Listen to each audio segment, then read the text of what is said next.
Hey, muy buenas noches to everyone. I hope everybody's doing well and as always enjoying family. Again, Tony, gracias for allowing me to get on your platform. Stories written by a current prisoner to share my stories. And before I start, I want to extend a big saludo to everyone and an apology for not being able to reply to you guys' comments. Recently, I've just been, out of town. I'm just pulling back home, so I will have some time to do so. It's just been a little hectic with going out of town and seeing doctors and stuff. But thank you everybody for taking the time to hear my message and commenting on on my recordings. Gracias. Now for this story, I'm just gonna talk about some camaradas or you know some guys we were working with. We were staying in Culiacan with the homie Pinky at this time, and the only senor that was with us at this time was Richie from uh, from Monte Flores, and he had a little thing going with some vatos up in Guanajuato. Now at the moment, none of us knew who these vatos were. We just knew we didn't really have a lot of going on over there. And then one day he set up a meeting for us to meet and discuss a little further. And to everyone's surprise, they were a couple NR members, norteños, and there was one NF member. I believe they called him Frost, if I'm not mistaken, or he changed his name. As you guys are aware, when they're outside they're outside the territory, they usually flip flop names just not to leave any tracks behind. But needless to say, that he was going by Frost at this time, and it is what it is down here in Mexico. Like I stated before, we're outside our element. Our territories back home in Cali. So out here, it was just about moving. Moving and getting connections, getting things done the right way. So we actually sat down and there was a lot of good movement out there. Because I don't know if everyone's aware that Guanajuato got a really strong hold. Norteños have a really strong hold out there. So there was a lot of movement happening out there. And to be sincere, I liked this one camarada. He was a norteño, but he was out there from Texas. They called him Johnny. Johnny and Star, I like both of them, but you know, Johnny was a really good dude, and he was just one of those little wild ones. That he didn't care about nothing really. He was like he always been told. When you walk on the street here, put your looks on and just mind your business. Just go about your business. But he was just one always getting into fights. Because there is a lot of fools out here that they challenge you basically. And he liked to be hitting up on Heina, so it just came with what he was doing. But anyways, I liked Avato a lot. And we just we worked together for a couple months. It was just back and forth. They had their little plugs and their avenues, and they were touching base wherever they were touching base on this side of the border, or on the other side, excuse me. And everything was working good. It's just one day we went out there to take care of some things, and you know it's just one of those things that somebody threw a cuatro on us, and it had to do with their side, whoever they were plugged in over there. Is envy. It's really high in Mexico, especially when they have what they call plasticos.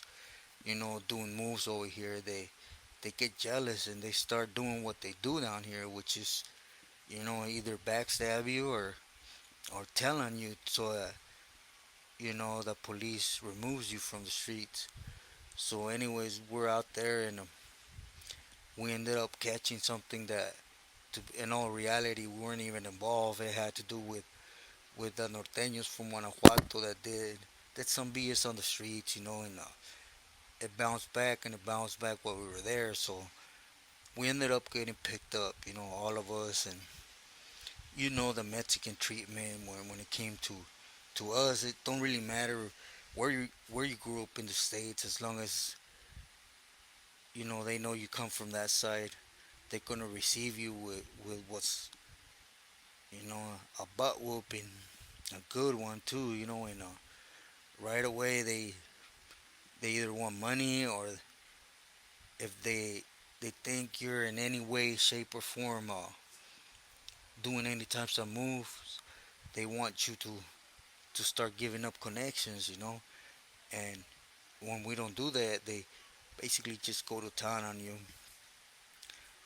But we were as always, in Los Separos for 3 days, and then from the 3 days they ended up moving us to the penal, and this penal is a little bit, it was a little bit different, than the other ones I had hit.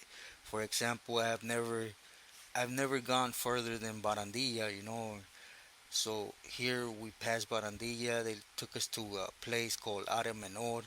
I guess it's kind of like a classification spot. You're there for less than 24 hours. Then they kick you out to Poblacion.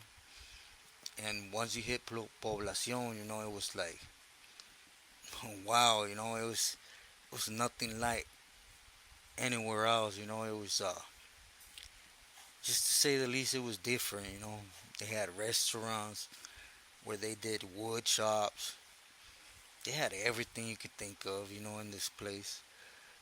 But you know, with me, it was in total it was five camaradas, and that includes the pili that got busted. And like I stated before, it's a norteño stronghold, so it got really ugly for us there. But it wasn't like other places in Mexico, that is usually the cartel that runs things, and here it was more about gang banging, like I stated, we were pretty cool with Frost, so he ran pretty much the whole Ramfla in there. So our stay wasn't as bad as other parts. But the story I wanna, surround it around Johnny mainly, because what tripped me out was that norteños are, they're really against using dope. Everybody knows that, man, and I understand. They do it on the cuts and everything, but still, here it was just like they let loose. They were doing their thing on the yard, and we were with the pili, so we had to be on toes always. We couldn't use anything, and especially in this pintas down here, they never close a bar, so you had to be on your toes 24/7. But what really tripped me out was that the vato Johnny, he started using, man, and he had a cool little wife, and a daughter, and it just became a big old thing where you know inside the pintas here they have the tienditas. It's like every wing has a tiendita where you could go, buy whatever you want to buy, to be sincere. And he started not paying them because they say here, you know, tu boca es tu deuda, es tu crédito. So basically, you could ask for whatever you want as long as you're gonna pay it, But homeboy didn't have it like that, And basically, he had a little bit that came in, but it was like food and stuff. Cause his girl, she, she was out there alone, so homeboy started getting into debt. And right here in Mexico, the thing is, when you start owing these people inside, they start sending you what they call talacha. So they basically send you down to do talacha, and they got this nasty ass bathrooms. They want you to scratch them with your nails, and it's just BS. They basically just humiliate you. And that's the first time that he went. I seen him. They call sacando jicamas, getting jicamas out, and what that consists of was basically being in the middle of the field, when the sun all day. I'm talking about from 6 a.m. till they close at 6 p.m.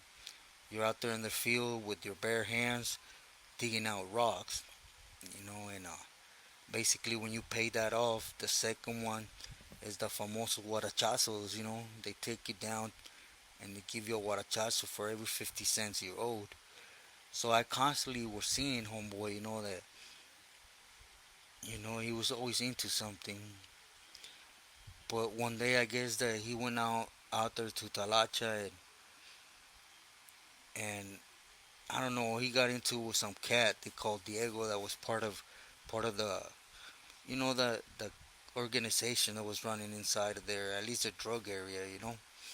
And I don't know, I guess homeboy slapped Johnny, and Johnny was about to take off when he had all those little Talibanes jumped on him, and you know after that, man, we just stopped seeing Johnny, and me not being nosy or nothing, I used to come around to Star and Frost, and always tell him like, hey, what's up with Johnny, and they would tell me like lo arregaron. They took him down to the dungeon, and just after we spent 2 months, man, and I've never seen Johnny. So when they ended up cutting us loose, cause like I stated, we were in no way, involved in what had occurred. It was a local thing. It was a gang thing, so they assumed it was us. So we got released, and once we got released, I just, like I stated, I thought the vato was pretty firme, so I ended up asking. He introduced me to his wife and all, so I just, with respect, asked his wife, "Hey, what happened to Johnny?" And she told me they had, they had murked him, and they ended up finding him in the trash. So they murked him inside and they threw him out with the trash of the pinta. And it's just a constant thing, when you're down here of what they do to you down here. It's just a different thing. And the reason why I'm putting this story out there is just I just think that it don't matter from which angle, even if you're norteño, sureño, paisa, whatever you may be, man. It's just there is nothing in that. I met a lot of people that hit Mexico, especially those cities in the border, and they think that they could run wild with it, and in reality, it's just crazy. But when we got out, we continued to do things with them, and I don't know what was going on in Guanajuato, but I think they got someone mad out there that they started taking them out. Like I remember they picked up Star, and man, they didn't kill him, but they broke almost every bone in his body, man. And then they slit his throat, from ear to ear. I'm assuming they thought he was dead, and he ended up taking off. Then they got Jimmy from Stockton. I remember they found him in a hielera. Uh, I don't want to get into details, but you guys get what I'm trying to say when he was in a hielera. And the last time that we conversed with them is the their señor, Frost. I'm not sure if he had taken off or they ended up picking him up, because I remember there was a couple in our members with them, like Gallo from Stockton, and what was his name, Silent, I believe, Silent from Frisco. There was quite a few vatos, that were norteños from this side, and one by one it was just like, that's the thing about here, that that they don't care. Basically, like I stated, we're plasticos and we're outside our dorm or our round of territory. I guess you could say that. We have to abide by the rules, and they don't like it. That you're down here doing your thing. And now the big reason why I'm getting into this story about norteños, because it's gonna later surface in my story, because we had other crossings with different norteños that stayed behind, that one way or another they really got done dirty, and I just want you to please keep that names I'm putting out there right now so they can surface. And my out goal is to talk about what I lived. uh, I don't I don't get in norteños business or their runnings. This is just part of my story, is why I'm even speaking about it. But it's a big betrayal that ended up happening down the line, because I could sincerely say, that the Billy Ritchie, he took a big loss when they started disappearing. And what I didn't know is that he had loaned, Frost maybe about 10, 12 kilos, and home would just up and disappear. But I will get better into that story. I just thought I would share this. Hopefully, if there is norteños hearing me, they could relate, and basically just hear a little bit about how it's equal down here in Mexico with all of us, really, raza period that comes from the state. But after this, we just decided, to stay out of Guanajuato because for one, it was Jalisco and the cartel, local cartel. It was wild, and when they talk about sureños, it's usually, sureños are always, they're always mix us with Sinaloa. That's a fact. Don't matter what cartel it is, they know you're a Sureño and they assume right away that we work for them. So we ended up going back to Sinaloa and just kept doing our things. And but with this said, I'll go ahead and let you guys rest. I hope everybody's doing well. Again, I apologize if I've been MIA from the comments. I've been trying. I'm trying. So I'm hoping God gives me the strength to keep trying. But before I go, I also wanna address a comment that I seen that someone has put time and time again, which is to tell Tony that to break me off or something in that aspect. But please do allow me to thank Tony publicly. He's been helping me in a lot of ways. The reason I don't come on here and speak about the way he helps me, because I don't know how he would take that, because what is spoken between two men should stay in between two men. So, but I just want to let everybody know, he's been extending his love my way, and I appreciate all that. As I appreciate everyone's comments, Um, I hope in the story I make sense, I'm just coming back from a long trip. Tony knows, it was 9 hours there, was there bouncing around everywhere, and then 9 hours back, and it was some good news. It was some good news, not to the extent I expected, but good news are a blessing. So I'm thankful for that.